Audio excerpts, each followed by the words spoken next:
ఎవరన్నా మీరు చాలా మంది రోడ్ల మీద నిరుపేద కలిగిన వాళ్ళని చూస్తూ ఉంటారు. అలాగే డ్రైవర్ అన్న రోడ్ల మీద చాలా బీద వాళ్ళని చూస్తూ ఉంటారు. డ్రైవర్ అన్న రోడ్ల మీద చాలా మంది వికలాంగుల్ని చూస్తూ ఉంటారు. డ్రైవర్ అన్న రోడ్ల మీద మతి సిమతం లేని వాళ్ళని రోడ్ల మీద చాలా మందిని చూస్తూ ఉంటారు. చాలా మంది సరిగా టైంకి నీళ్లు దొరకక, భోజనం దొరకక, తినేకి ఎటువంటి ఆహారం దొరకక చాలా మంది చనిపోతున్నారు. డ్రైవర్ అన్న మనమందరం ఎంతో మంచి మనసున్న వాళ్ళం. మనమందరం కూడా మానవత్వంగా ఈ రోడ్ల మీద మతి సిమితం లేని వాళ్ళకి, నిరుపేద కలిగిన వాళ్ళకి, అలాగే అమాయకులకి, వికలాంగులకి మన చేతనైన సాయం చేద్దాం డ్రైవర్ అన్న. మనం కూడా నిరుపేదలమే, మనమేం డబ్బులున్నాం కాదు. పేదోని కష్టం పేదోనికే తెలుస్తుంది డ్రైవర్ అన్న. గనక మనం నిరుపేద వాళ్ళని ఆదుకుందాం. రోడ్ల మీద చాలా మంది బిక్కు బిక్కు అని బతుకుతూ ఉంటారు. వాళ్ళకి సరిగా టైంకి బువ్వ దొరకక, కూడు దొరకక, నీళ్లు దొరకక చాలా ఇబ్బంది పడుతూ ఉంటారు.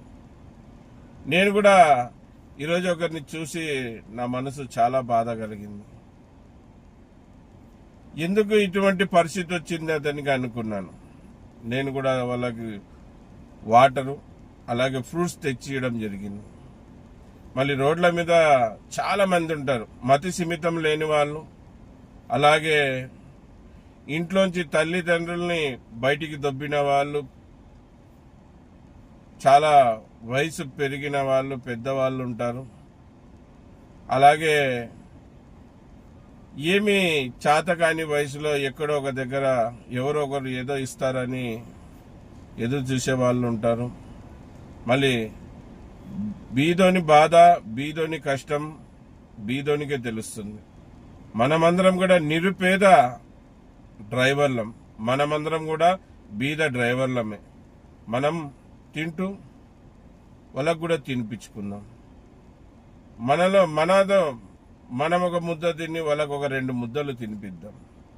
ఎక్కడన్నా కానీ ఇట మతి సిమితం లేని వాళ్ళు, అభాగ్యులు, నిరుపేద కలిగిన వాళ్ళు, వికలాంగులు, అమాయకులు బువ్వకి నీళ్ళకి ఇబ్బంది పడతా ఉంటే డ్రైవర్లందరూ కూడా వాళ్ళకి సాయం చేయండి. మీ చేతనైనా సాయం చేసి వాళ్ళని ఆదుకోండి. ఒకరికి మంచి చేస్తే మనకి కూడా మంచి జరుగుతుంది. ఈ చేతితో సాయం చేసినామంటే నీకు దానికి 100 రెట్లు తిరిగి వస్తుంది సాయం. మళ్ళీ నేను మన డ్రైవర్లతో అందరితో కోరుకునేది ఒకటే, బీద వాళ్ళని ఆదుకోండి. మేము డబ్బున్న వాళ్ళమని కాదు నా ఉద్దేశం. మనం తినే దాంట్లో వాళ్ళకి కొద్దిగా పెడదాం. ఎండాకాలం, అలాగే మూగ జీవాల గురించి కూడా ఆలోచించండి. మూగ జీవాలు నీళ్లు దొరకక చాలా ఇబ్బంది పడుతూ ఉంటారు. ఈ ఎండాకాలంలో మూగ జీవాలకి నీళ్లు దొరక్క చాలా ఇబ్బంది పడుతూ ఉంటాయి. మళ్ళీ మనమందరం కూడా హైవేలలో, నేషనల్ హైవేలలో రోడ్ల మీద తిరుగుతూ ఉంటాం. మళ్ళీ అక్కడక్కడ మనం ఆగిన కాడ మన వాటర్ బాటిల్లో కోసి సగం నీడకి ఎక్కడైనా వాటర్ పెట్టడం, మూగ జీవాలకు నీళ్లు దొరికే విధంగా చేద్దామన్నా. మళ్ళీ ఇది విషయం. అందరికీ నమస్తే, సలాం అలైకుం, జై భీమ్, జై హింద్, జై డ్రైవర్, జై జై డ్రైవర్.